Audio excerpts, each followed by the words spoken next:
एक युवक ने विवाह के 2 साल बाद परदेश जाकर व्यापार करने की इच्छा पिता से कही। पिता ने स्वीकृति दी तो वह अपनी गर्भवती पत्नी को माँ बाप के जिम्मे छोड़कर व्यापार करने चला गया।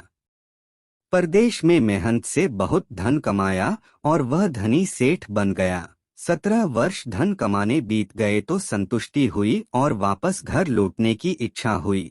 पत्नी को पत्र लिखकर आने की सूचना दी और जहाज में बैठ गया।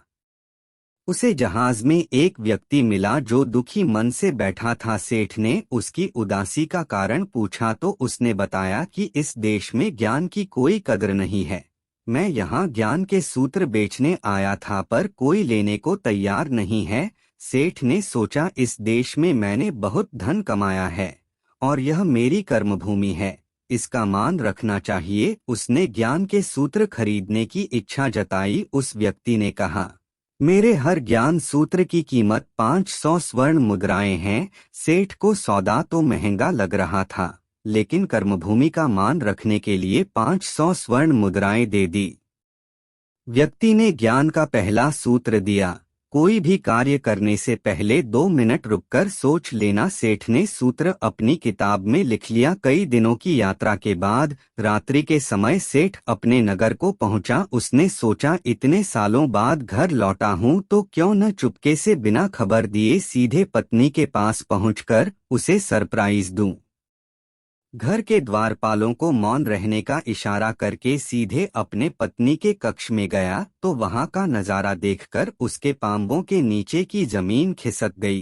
पलंग पर उसकी पत्नी के साथ एक युवक सोया हुआ था। अत्यंत क्रोध में सोचने लगा कि मैं परदेश में भी इसकी चिंता करता रहा और ये यहाँ अन्य पुरुष के साथ, आज मैं दोनों को जिंदा नहीं छोड़ूंगा। क्रोध में तलवार निकाल ली, वार करने ही जा रहा था कि इतने में ही उसे 500 स्वर्ण मुद्राओं से प्राप्त ज्ञान सूत्र याद आ गया कि कोई भी कार्य करने से पहले 2 मिनट सोच लेना। सोचने के लिए रुका, तलवार पीछे खींची तो एक बर्तन से टकरा गई। बर्तन गिरा तो पत्नी की नींद खुल गई।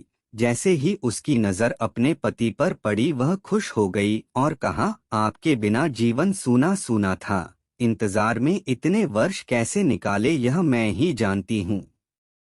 सेठ तो पलंग पर सोए पुरुष को देखकर क्रोधित था। पत्नी ने युवक को उठने के लिए कहा, बेटा उठ जाग, तेरे पिता आए हैं। युवक उठकर जैसे ही पिता को प्रणाम करने झुका, माथे की पगड़ी पैरों में गिर गई, उसके लंबे बाल बिखर गए।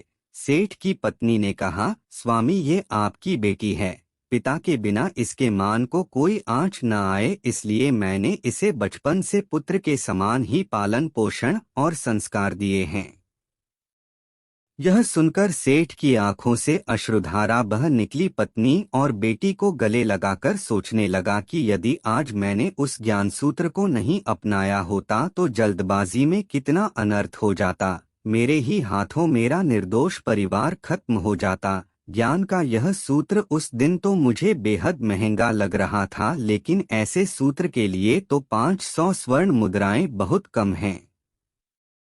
ज्ञान तो अनमोल है। इस कहानी का सार यह है कि जीवन में जो दुखों से बचाकर सुख की बरसात कर सकते हैं वे हैं क्रोध के 2 मिनट है। दोस्तों, आपको कहानी 1% भी अच्छी लगी तो इसे ज्यादा से ज्यादा शेयर करें। आपका एक शेयर किसी की जिंदगी बना सकता है।